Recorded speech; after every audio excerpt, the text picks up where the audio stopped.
সকলকে স্বাগত। আজকে একটি চমকপ্রদ ক্লাসে আমরা উপস্থিত হয়েছি। সেই ক্লাসটি হলো মূলত একটি সমাস কেন্দ্রিক ক্লাস। আমরা জানি সমাসের কাজ হলো সংক্ষিপ্ত করা। আহ, সমাসের কাজ হলো মিলন, অনেকগুলি পদকে এক পদে রূপান্তর করা। সমাসের একটি গুরুত্বপূর্ণ বিষয় রয়েছে, সে বিষয় হলো বহুব্রীহি সমাস। আর এই বহুব্রীহি সমাসগুলিকে আমরা আলোচনা করতে অনেক সময় ভয় পাই এবং অনেকটা এড়িয়ে চলে যাই। সেই ক্ষেত্রে আমরা এই সমস্যাগুলি নিয়েই আলোচনা করার চেষ্টা করছি। যেমন দ্বন্দ্ব সমাস নিয়ে আলোচনার কিছু নেই, এটা সচরাচর সবাই পেরে যায়, এবং দ্বিগু সমাসও অনেকে পারে।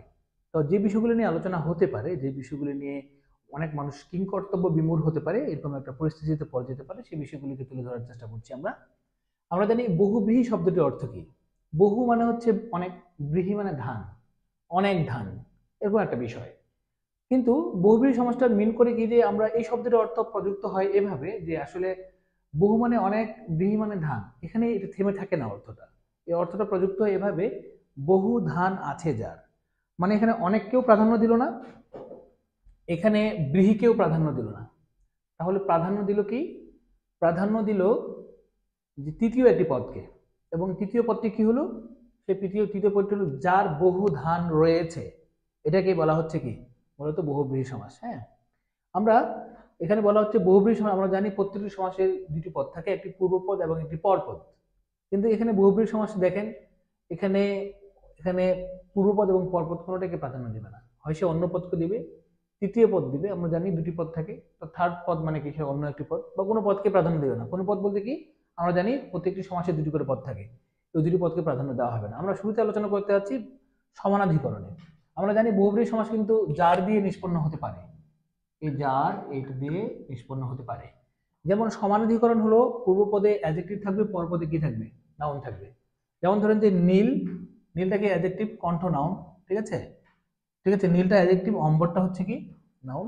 তো সেই ক্ষেত্রে আমরা দেখি আলোচনা করে, সেটা হলো যে নীল কণ্ঠ মানে কি, কণ্ঠটা নীল এরকম না, এখানে অন্য অর্থ আসতেছে, অন্য একটি পদ আসতেছে।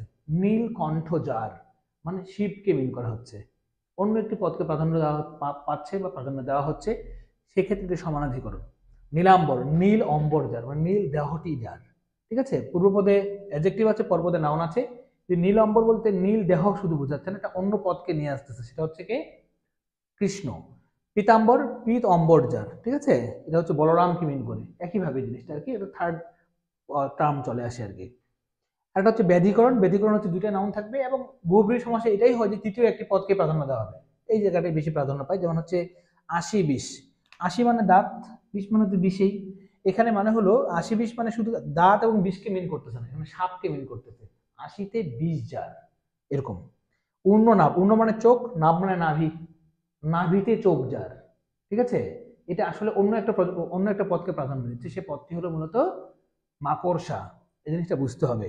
গজানন, গজ মানে কি হাতি, আনন মানে কি মাথা, হাতি মাথা, এটাকে মিন করতেছে কি গজ আনন যার। গজকেও প্রাধান্য দিচ্ছে না, আননকে প্রাধান্য দিচ্ছে না, প্রাধান্য দিচ্ছে গণেশকে। গজ আনন যার, তাকে কি বলে, গণেশ। এখানে লেখা আছে বীণা, বীণা মানে তো জানি আমরা একটি বাদ্যযন্ত্র, আর এই পানি মানে হাত। বাদ্যযন্ত্র আর হাতকে কি শুধু মিন করতেছে এখানে, না, এখানে বলা হচ্ছে বিনা পানিতে যার, এখানে সরস্বতীকে মিন করতেছে। এখানে সরস্বতী ব্যাপারটা বানানটাকে আমাদের একটু সমস্যা হয়, সেক্ষেত্রে আমরা একটু মনোযোগী হব। কিভাবে মনে রাখবো, এই যে দন্তাশয়ের নিচে যে বটা হবে, কোন দন্তাশয়ের নিচে, সেটা নিয়ে আমাদের ঝামেলায় পড়ে যাই। সেক্ষেত্রে আমরা একটা শর্টকাট দেওয়ার চেষ্টা করছি, আমি একটা নিমোনিক দেওয়ার চেষ্টা করছি, সেটা হলো আমরা এটাকে প্রোনাউন্সিয়েশন করব সরস্বতী দিয়ে। তাহলে আমরা সরস্বতী দিয়ে প্রোনাউন্স করলে দেখা যাচ্ছে বটা শেষের দন্তস্বতে চলে আসতেছে। এভাবে মনে রাখবো। তাহলে বহুব্রীহি সমাস কি, কোনো পদকেই প্রাধান্য দিবে না, আশিকেও বললো না, ভাবলো না, বিষকেও ভাবলো না, প্রাধান্য দিল কাকে, সাপকে। আশিতে বিষ যার। যদিও এই ক্লাসগুলি খুব প্রো লেভেলের ক্লাস, যারা খুবই হাই লেভেলের ক্লাসগুলো করছেন কম্পিটিটিভ এক্সামের জন্য এবং নানামুখী পরীক্ষার জন্য, তাদের জন্য এই ক্লাসগুলি মূলত, কিন্তু এগুলি বেসিক ক্লাস নয়। আশা করি সকলেই তাদের জ্ঞানের মাত্রা নতুন কিছু যোগ করতে সচেষ্ট থাকবেন বা হবেন। সকলকে ধন্যবাদ।